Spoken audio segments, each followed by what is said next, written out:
So, in this particular episode, we are going to talk about how to build an education consulting company as a non native English speaker, the journey from the Philippines to the UAE and then to Canada.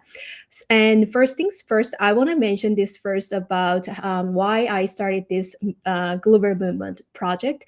This is because from my actually personal struggles in the beginning, and then it became like I wanted to tackle more about like broad version like diversity, inclusion, and including like gender equality. This is yeah, what I'm passionate about. And also the labels we are really self-conscious about, like I wanted to also help you guys to tackle these issues too. So in this global movement project, I'm gonna feature those global field leaders and then global entrepreneurs who are really succeeding in those industries. So I brought Rice, and then I'm really excited to talk about how she finally became the business owner by herself, because like it's really hard to decide like but on our own I'm gonna be like the business owner or something like that. So she initially started her journey as an assistant in Dubai, and then she was also able to become the branch manager, and then finally she moved to Canada, and then finally she'll build consulting company. So hi Rice, I know we only talked about how you actually started your business journey, but can you share a bit more about what you do and then who you are and then your background a little bit to our audience? Yep. So what I do, I run a consulting company. Essentially, I help international or aspiring people who want to move to Canada, either via study permit or via work, landing a job here. So the business is located in New Brunswick, Canada. It's in the Atlantic, and I am originally from the Philippines. I moved fresh from university. I moved to Dubai without any friend, without any job, without any money, Mhm. without anyone. I took a leap of faith because I'm not sure if everybody knows, but Philippines is a struggling uh, country when it comes to economy, and therefore job is not necessarily available to everyone. So I had to move to a different country to find my future. So I went to the UAE, stayed there for a decade, and after a decade, I thought that I wanted to move to a different path in my life, and I knew that Canada is the place for me to move to. I decided to move in 2018. I moved to Canada, and from 2018 until 2021, I was employed with private companies in Canada. 2021, middle of 2021, I said, I no longer want to be an employee. I wanted to have a business of my own. I wanted to manage my own time. I wanted to have a say on the decisions made in a company and how to grow a company. So 2021, I started a YouTube channel, and Mhm. from there, I eventually established a business that I am still running at this moment. So, maybe you can say that YouTube inspired you to make the stable business in a way. It helped you a lot. Absolutely, yes. Oh. I was actually in my living room. I was watching a show, which is a YouTube channel from an Australian guy. And that Australian guy just, he motivated me, inspired me. The following day, I started my YouTube channel, believe it or not. And right Mm. now, I have got 1,000 videos on my YouTube channel. I know, like I checked your like TikTok and YouTube and even your Facebook community. Like I stalk you like a lot of things, and then I realized that you have so many like members and then subscribers and then followers for you, and then it's kind of like amazing to see everything because right now like for those of who doesn't have many like followers, maybe they are also struggling to build their business. So I Mhm. thought that yeah, you could really can bring some of like insights for yeah, how to build Absolutely. yeah, Yeah. yeah, education. Uh, Yeah. one important way to practice if you want to build a community, subscribers and followers, is consistency. You have to Right. be consistent. Nobody is going to be there to push you. Nobody is going to be there to motivate you. You have to motivate yourself. You Mhm. are there for yourself. Nobody else is. That's really true. Like sometimes, like even though we are sick, or even though like we caught some cold or VIDIQs, we have to like creating, yeah, like that consistency is really Mm, important. By and the kind of like mm, can be there's so many so each company um why yeah, sure. So I am an immigrant from the Philippines to Dubai. Living in Dubai, I was an immigrant. From Dubai to Canada, I am still an immigrant. I am already a nationalized or a naturalized Canadian citizen, but still, I am not necessarily entirely from here. So I know how it is like to be an immigrant. I know what are the challenges of being an mm, immigrant, and I know what are the hurdles of people who want to move to Canada. And I certainly know the reasons why people would want to move to Canada. These reasons and these situations are very close to my heart. I know it by passion, I know it by motivation. And therefore, that's another thing. If somebody wants to start a YouTube channel or a business, it has to be something that is close to your heart, something that you can do on a daily basis, even if you are not earning money. Because money will come, revenue will come as long as you're doing what you love to do. It will follow.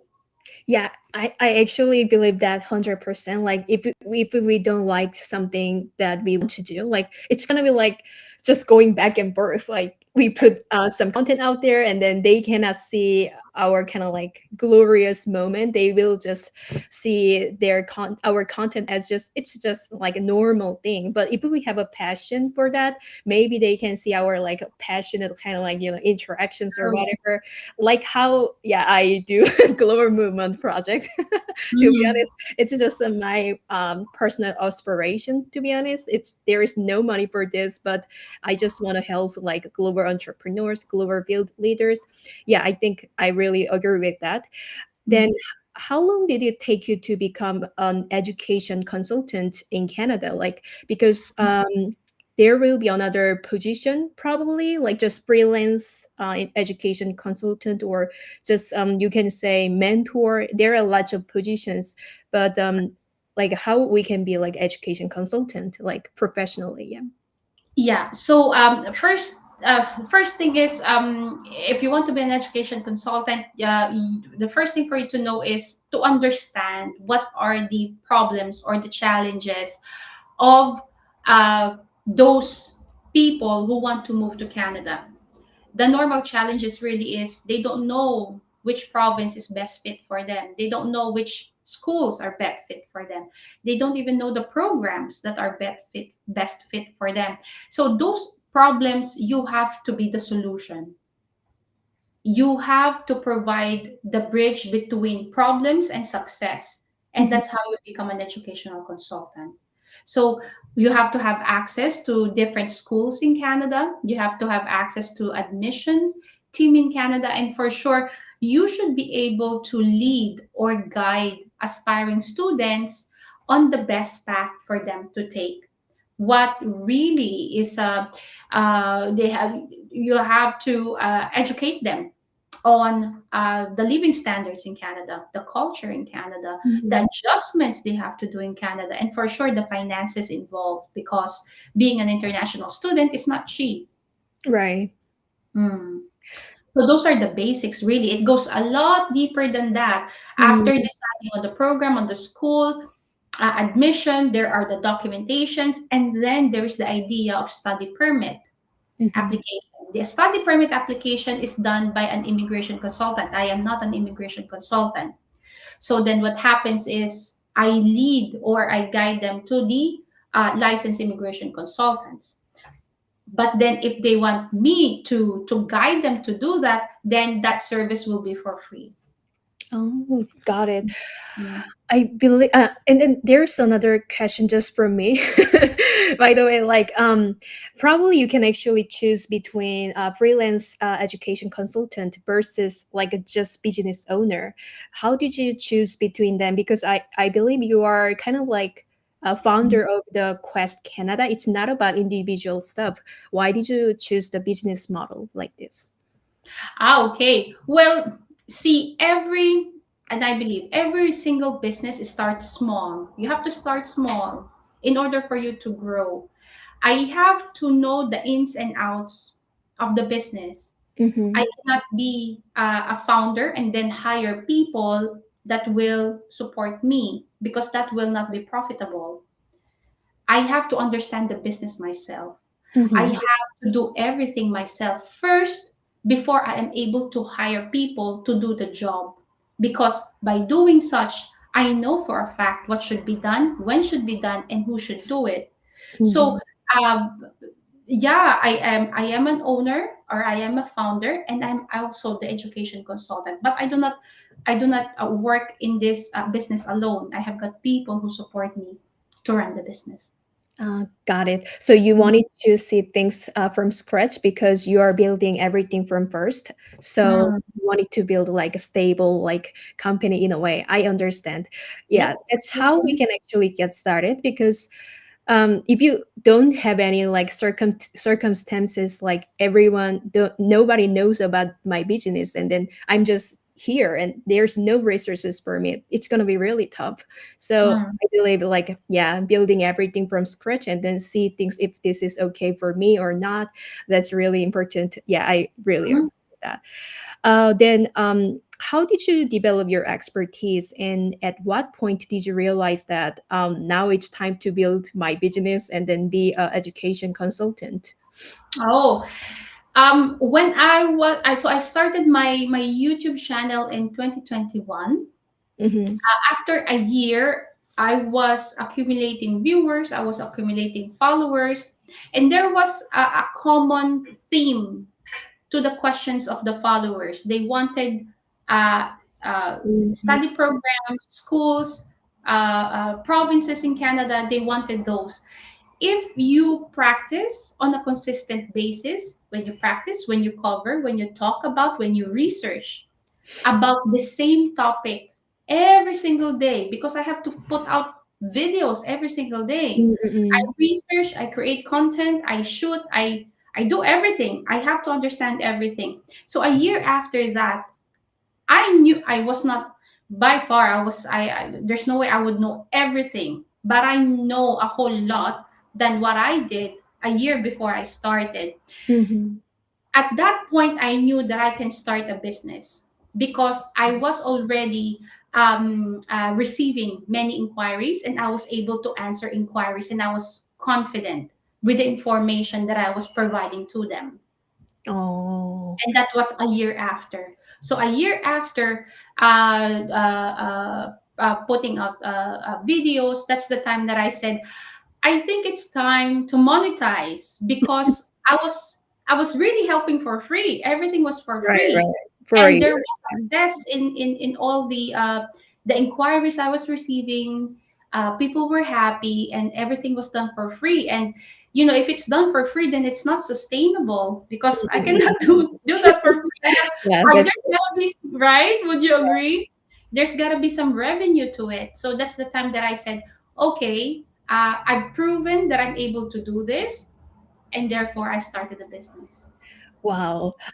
I'm kind of impressed about your approach because my personality is about like I'm just gonna go for it without any resources and then learn from it, like kind of like my personality like that. But you are kind of like having some milestone here like this and then Mhm. gradually reaching out to your goal. Like this is True. like Yes. on the level of like approach. Yeah. Yeah, but the thing is, because the industry that I am in is very result oriented. Mm, Because if I was not able to show to the market that I have been able to help these people, then the market will not believe me. I had to create my integrity. I had to create my reputation. mm, I had to make that. uh, the reputation to the market that I have done this. Right, If I right. have done this, you come to me and I can help you as well. So you kind of like stack all of the resources and portfolios so that you Mm, can show to like clients or customers, yeah, or other like mm, business yeah, partners. Yeah, like a marketing strategy. right, right, right. Yeah, I think that's really clever, to be honest.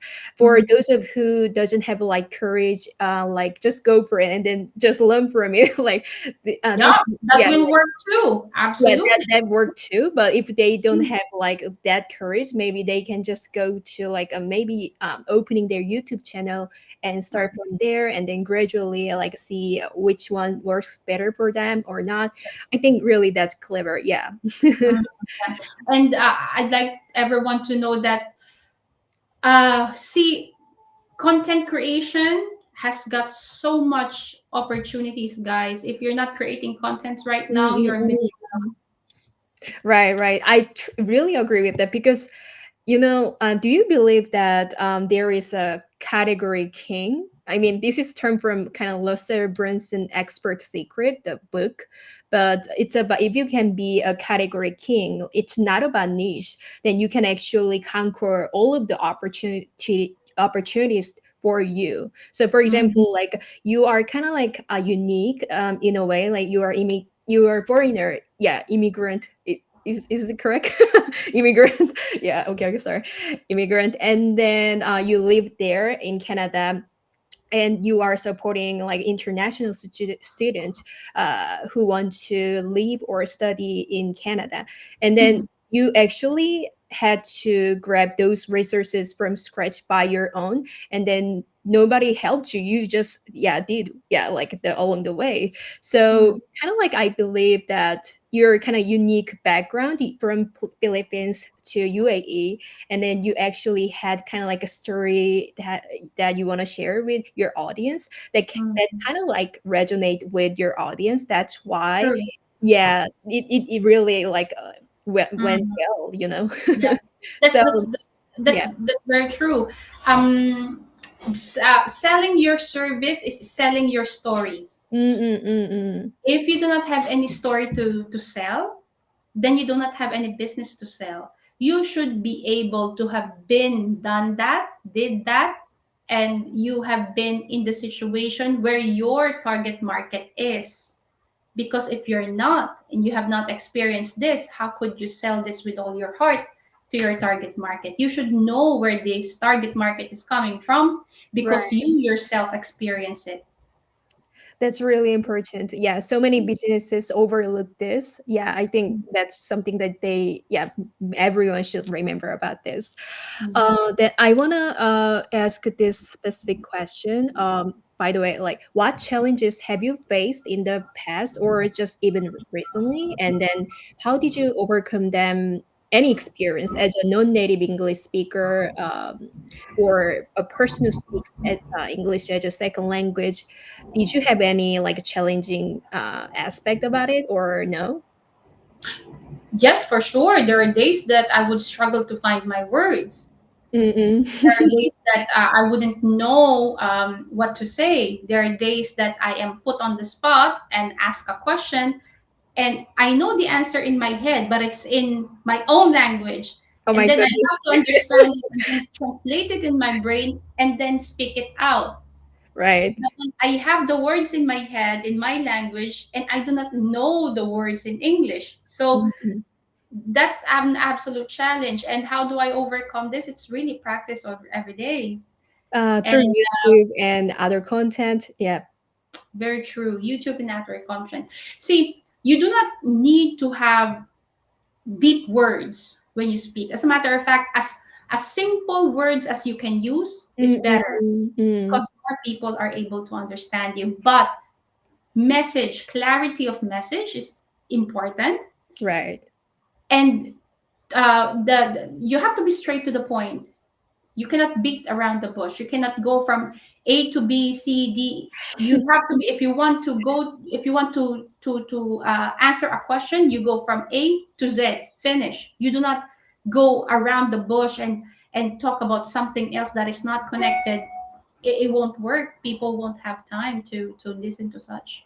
Right. Yeah, Mm. when we have a conversation, actually I didn't notice any like second language like proficiency from you. Like just I thought that you're kind of native native English speaker or whatever.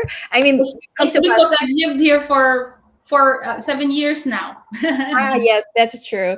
And then yeah, maybe I thought that maybe you don't have any struggles right now or in the past. Yeah. Oh no, Yeah, no, no! okay. It That's good happens to all know. the time. Yeah, especially when when I'm outside. There are people who wants to speak to me. It happens all the time too. So, Mhm. but anyone can overcome it. Right. It's not going to be there forever, as long as you are willing to learn and be consistent on practicing the endeavor. Then yeah. Mm, that's really good. Yeah, point actually. Actually, in the past, like a year ago, for me, I really struggle about my self consciousness. Like, no one actually think about me. Like, oh, you really speak like a bad. No one Yeah, actually don't think about it. But true. in just my mind or my head, like maybe they True. judge me. You know what I Yeah, mean? no. No, not really. Especially here in Canada, that people would think that accent is very important. uh, Mhm. it is important that you should be understood for sure, but nobody will laugh at you or berate you or discriminate you because of the accent that you have, as long as you are clear on your message, as long as your conversation and the message you provide to the conversation is clear and understood, then you're okay, you're good. Right. I think Mm. we need that mindset like deeply in our mind. Oh Thank you for yeah. sharing Mhm. that. Yeah, yeah. And then any funny stories that you faced as a consultant or a business owner who speaks multiple languages in Canada? Like sometimes like it's really hard to overcome some language barriers. Like people talk to me in like different ways, but maybe we cannot figure out what that means. So, how can we make things less serious with our language barriers sometimes? Less serious. Yeah, less serious. Like, yeah, I don't know. Oh, less serious. I mean, see, it really depends, because sometimes when I make a statement, sometimes to me the statement is funny, but to the other person it is not, because what happens is, in my language, if I say it in my language, it is funny, but I have to translate it into English, and when Ah, it's translated into English, it's not funny anymore. I understand what you mean. Yeah. So what happens is, if I say if I state the same sentence to the person I'm having the conversation with, and the person does not really get it, and don't think it's funny, and then I explain, okay, you know what? In my language, it's supposed to be funny, but you don't find it funny. Okay, then I will not laugh. So by the time of doing that, that's the time that the other person would laugh. As a matter of fact, so Mm, there are those situations. It's not always the case that it's funny to me and it's not funny to the other person. And the same way as well, the other person would think it's funny and to me it isn't, because of culture differences, really. So right. yeah, but I have had a lot of those situations. And then how about in business term? Like I know you are you're helping those students who want to come to in Canada, but Mm, maybe they speak English as a second language as well, probably. true. Yeah, Ah, so that's why like 100%. there was no really serious moment about yeah, maybe you can just lap it out like, and then you can just it was what I meant or something like that. Yeah, it was everything Mm, made okay, right? yeah, that is correct. Yeah. So to the people who speak multiple languages, not necessarily so bad. The Mm. only time that I have a hard time is if the accent of the other person is very deep. Ah, yeah. That's the only time that I would have a problem. Yeah, But that's the only time. I mean, normally, even if the grammar is not perfect, or the words are not Mm. perfect, it's okay because I would understand it because I myself came from such background, so I Right. know. And yeah, it's okay. But if again, if the person has got really really deep accent, even if a person is Scottish who is an English speaking country, but the accent is absolutely deep, there's no one word that I would understand. Then how did you overcome that? Just you ask about like as much as you can, like what does Yeah, that mean, like something like that. Mm. absolutely. Yeah. You have to forgive me, but you have to be clear with what you're saying. I didn't understand that. And Right. do not be afraid to ask. Do not be afraid to apologize that I did not understand it. Please, can you say it again? Yeah, I wish I could do this like earlier, like maybe years back. I couldn't actually ask that properly. Just I was so Oh, afraid about like getting some criticism or whatever. oh Um, gosh, no. yeah, years back, and then right now it's getting better. But like some of the like situations, because I have a moment about like client negotiations of like a big project I need to explain from here to then. But I don't want to, I'm not racist or anything like that, but the problem is the Indian accent is really hard. Oh, And yes. then, yeah, I need Mm, to really extra carefully listen to their accent. Also, mm, some of the region, like in UK, they have a really mm. thick accent. So Yeah. that was like, yeah. In another country is China. Ah, Ooh, wow. Maybe to you it's easy, huh? but to me, Yeah, to yeah, you, yeah. yeah, you don't speak the same language as Chinese or Cantonese, or No, is it the no, same? no. We are It's not absolutely related to different. that. Yeah, it's Mm, completely different. Just yeah. I know they have a some of like the sound in the end of the words. I'm Mm, not sure you are familiar with that kind of accent, but yeah, once I actually listened to their accent, I was like, "What?" Yeah, yeah, it happens to me before. Yeah, actually. But do not be afraid to say, I'm sorry, I did not understand that. I'm sorry, can you repeat it again? Right. Yeah, it's something that everyone should overcome. Okay. Okay. And then yeah, let's moving to another topic. So it's more about diversity and inclusion and gender equality in business. Have you encountered any uncomfortable experiences as a foreigner or a woman or a non-native English speaker in a consulting career or business? If so, like how did you address them? Like I'm not sure you have a like a really big client negotiation, but if you have Mm, any that situation, mm. how did you address them, like those kind of offended like words, or yeah, any experience about it? Yeah. With the consulting company that I'm running right now, no, because majority of my Mm, target market really are people from abroad. These right. are people from non English native speaking countries. But I have a plethora of experiences wherein discrimination, racism, culture difference, gender equality has been in question. You have to, I'm just going to say it again. I worked and lived in the UAE for a decade. Aha. And you Okay. know, the UAE it's a Muslim country. It's mostly patriarchal, meaning it's really men who make the say Mm, or make the, you know, the difference. And their voices are, their their words are the markings. Their words are their words, and it will happen. So uh, I was involved in the industry of construction. Could you imagine? I'm a woman in a Muslim country in yeah. the construction business, and Yeah. I was a branch manager for a multinational German company. And I Mm, covered UAE, Oman, Bahrain, Saudi Arabia, Qatar. And these are all Muslim countries. right. You can only imagine the amount of sexism, the amount of gender difference. But the thing is, how do you overcome that? You overcome that by really putting your foot down and say, I know what I'm talking about. I know my business. I know my products. I know my companies.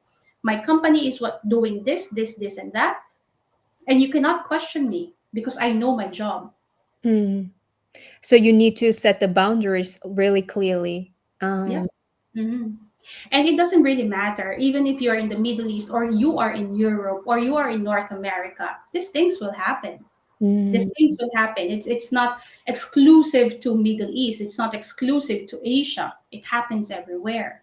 So you right. just have to know your right and you have to speak up.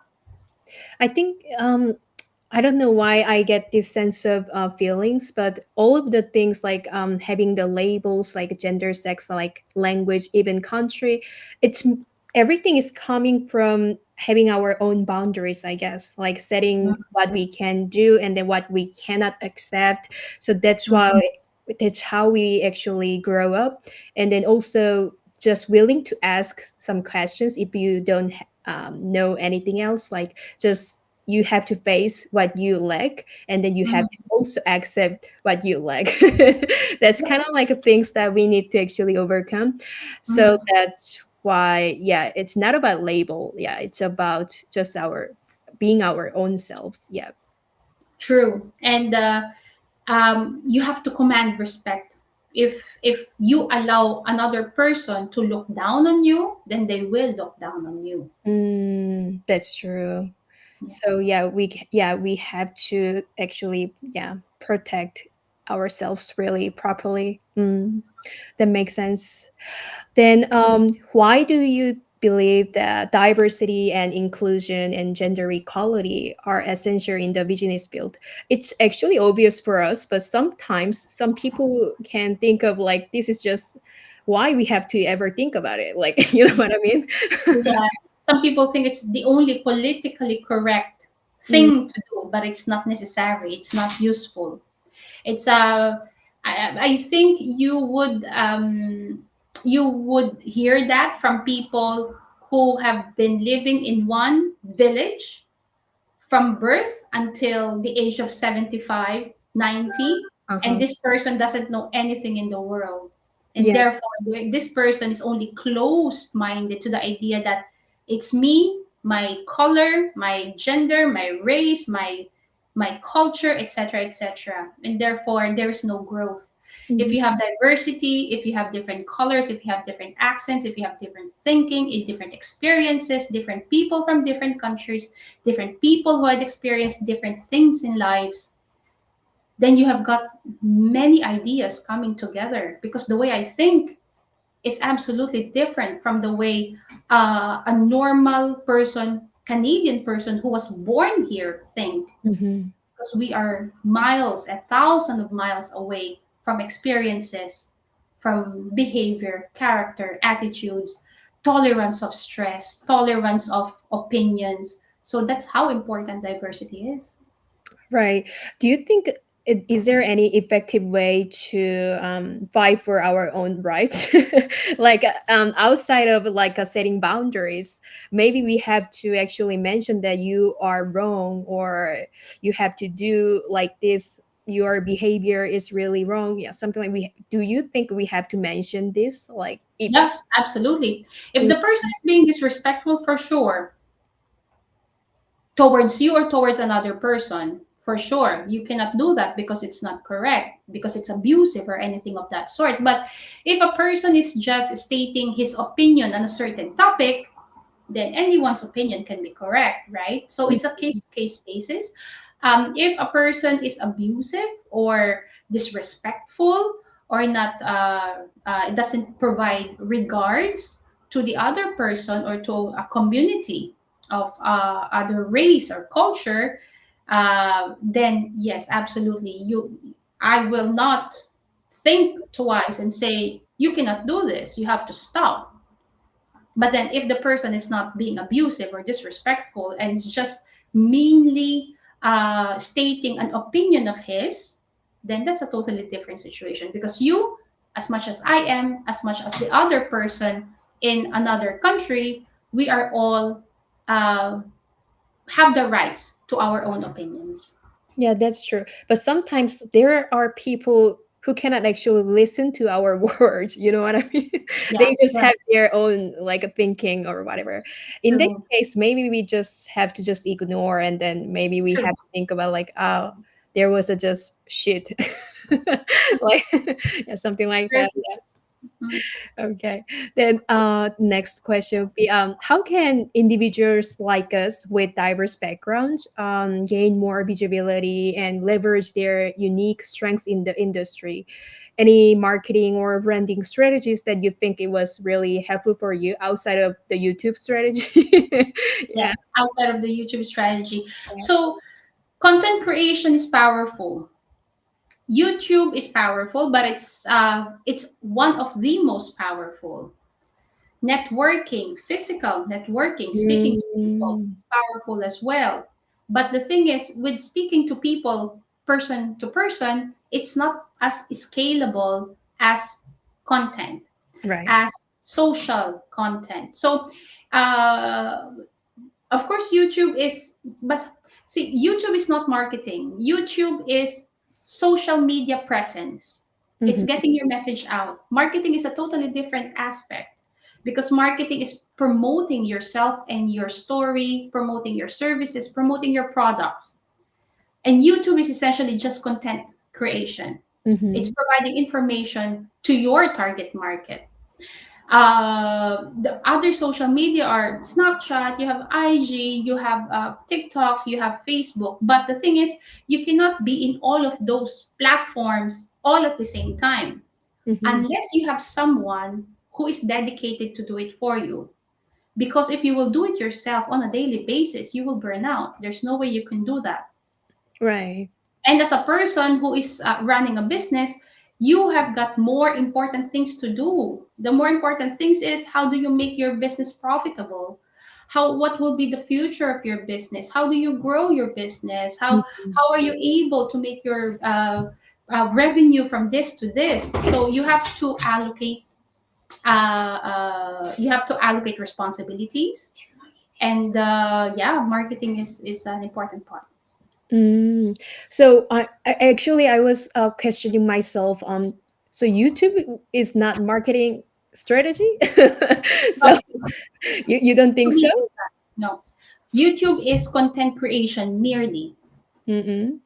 Marketing is a different thing because marketing is really putting yourself out there. YouTube, you create your reputation through YouTube. You create your persona through YouTube. But Mm. when you market yourself, you have to go out of YouTube because not everybody's on YouTube. You have to create a different community. You have to target different Mm. people, and different people and different social platforms.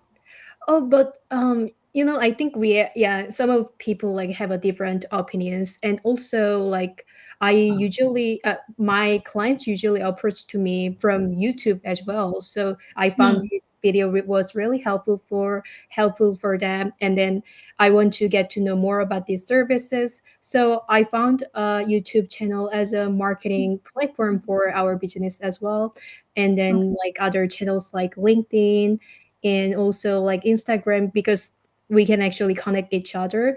So I believe if it's about like even though just branding or building more presence, I think this is a part of like marketing as well. Like in my opinion, as a marketer, but maybe you think as it like a different way. So hmm, yeah, and then you were able to gather like all of the resources, and then you were able to actually scale up to your business as well. And then I know you also building your community group. Maybe that's what you meant. Like you gather all of the members in the community group, and then you actually market like some of the resources there, right? true, yeah. Because YouTube is where people look at you, but then outside of YouTube, communities such as Facebook, TikTok, and other social platforms, it's where you actually nurture them. You put them together as a community, and then you nurture them as people who are your target market. Mm-mm-mm. I got your point again right now. So it's more about like email lists like you have or community groups that you can really really promotionally like directly market to. True. That you Yeah. meant. Okay, okay, I True. got it. Then let me see. Is there anything that you can actually share with us about consulting strategies, like the proven most effective consulting strategies for your business in Canada or globally? I mean, some of our audience maybe think about how to become a like an international consultant in a way, you know? Yeah. To be a consulting business owner, you have to be forward thinking, because consulting is a good way to start a business, but it cannot be the only way for you to have your business as you move forth. You have to grow, because consulting, it doesn't necessarily have, actual products. You are consulting, so you can start your business with consulting, but along the way you have to actually create actual products that will stay here forever, that people will buy continuously. This is Mm, one of the problems that I have had with my consulting business, is that it's not really recurrent. Wherein, if a client is a client this month, and then this client is no longer my client next month, I mean, on a sales perspective, on a monthly basis, I have to win clients every single month. right. It's not recurring, and this is one problem that you will face with consulting. So Mm, when you start your consulting business, think of a way how what kind of products or services can I offer that would allow me to make these services and products recurring on a monthly basis, so that you do mm. not have to really look for new clients every single month. How about you right now? Do you have any recurring services currently? Yes. Mm, So we started with really high ticket clients. And therefore, when a client is high ticket, normally in our industry, this client is one time client. The following month, I have to earn new clients. And therefore, since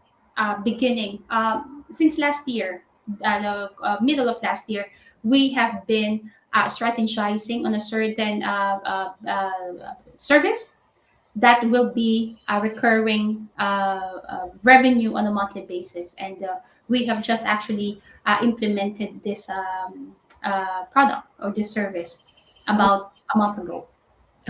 got it. It's about probably related to the helping students or Yes, uh, related to helping students find a job mm, got it. in Also, Canada. yeah, that's really clever because yeah, as a consultant, it's gonna be like sometimes just one time, as you mentioned, and then you have to seek out every month the client all the time. So it's gonna be really daunting at some point.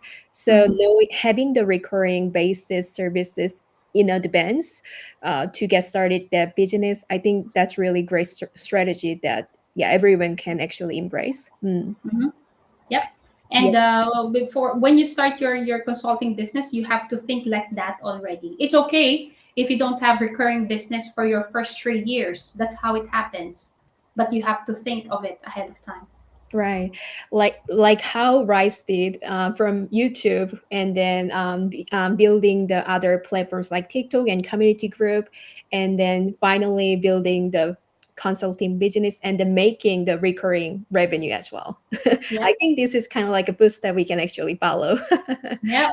That's great. Yeah. And then we have a yeah last actually question. Mhm. I don't want to ask last question, but yeah, anyway. So what last advice would you give to our non-native English speakers aiming to becoming an education consultant while embracing our own like inclusion, diversity, and gender equality values? Mhm. To building their own education consultant. What I have noticed in the last 3 4 years that I have been running this business is the market that are most magnetized to me are the people who look like me, Mm, meaning people who are mostly in Asia. Mm, That's the most inquiries I receive.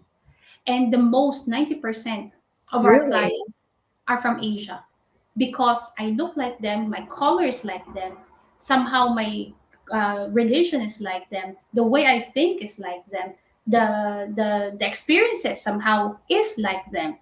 And therefore, if you embrace this reality, if you are a person from Ukraine, most likely the people who will be magnetized to your services, to your channel, to your products are people of the same color as Mm, Ukrainians, people who speak Russian, people who have the same religion, people who have the same thinking.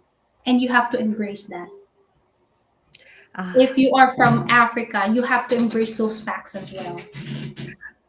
Yeah, I think this got me in a way because sometimes it's really hard for me to embrace my own ethnicity, even like on my country, like a title or whatever. I mean, like I'm grateful for that, but sometimes like, my self-consciousness, my self-consciousness kick in and then think about what if like something like that. So you are kind of like embracing your own, yeah, titles, I guess. So Yes. because, yeah, most people who look like you love about your content and then even encourage your work, and then, yeah, that's really amazing. Yeah, because I can relate to them and they can relate to me. Mm, I that's cannot really, relate to yeah, a person who is already in Canada and wants to study in Canada. There's nothing to relate to. So, right. That's really amazing insight, actually, like the greatest insight in a way. And mm, by the way, if you can share your favorite books or someone you'd admire to learn more about your business mindset, that would be really amazing. Yeah. favorite books? Yeah, favorite books or someone you'd admire. Follow Ah, follow your. okay. There is a one guy that I think it's Adam Williamson. How to Mm, Get Rich is his book. I believe that everyone should have this, should read this. And there is another book by Earl Nightingale, which is a very old book. How to Influence People. okay, Yeah, okay. I know. but I cannot remember the exact title of the book, but it's about how to influence people's decision. But it's with Earl Nightingale, and it's a good one. Oh, got it. What Mm. about someone you'd admire? Like, how did you actually grow your business skills? Like, did you actually join master class or mastermind? Yes, I Yeah. I actually did have a mentor with business. I Mm, have to have somebody who had to tell me how things go because I didn't want to spend the next 5 years of my life figuring out things. I wanted to have somebody who had already experienced how to do things, tell me how to do things. So that's another thing that I want to share with everyone. If you want to be successful in the business of consulting, you have to search for someone who have been there, who is right. already there and living the goals that you want to live in the next 2 years. Do not spend the next 2 years experimenting and making mistakes and spending money and wasting time. Spend the money and have somebody guide you because time is there's no amount of money that can recover time, but money you can always earn money. Yeah, time just flies, go away, and then Mm. we can actually earn money later. That's Mm. so true. Thank you so much for today. Really, like I got so many insights from you. Actually, like actually, I can actually go over and over again for 2 hours or maybe longer. But I guess, yeah, yeah, it's all for today, and then Mhm. I hope it was really helpful for everyone. And then this was third episode of how to build an education consulting company with Rice. And then she's an amazing founder and mentor of Quest Canada. You can follow, actually, you can check out the link in the description box below. So if you have any questions, feel free to leave a comment below. Maybe I can ask rice later and then get back to you. And then we will actually come with the 4 episode later. Okay. Mhm. Bye for now. See you later. All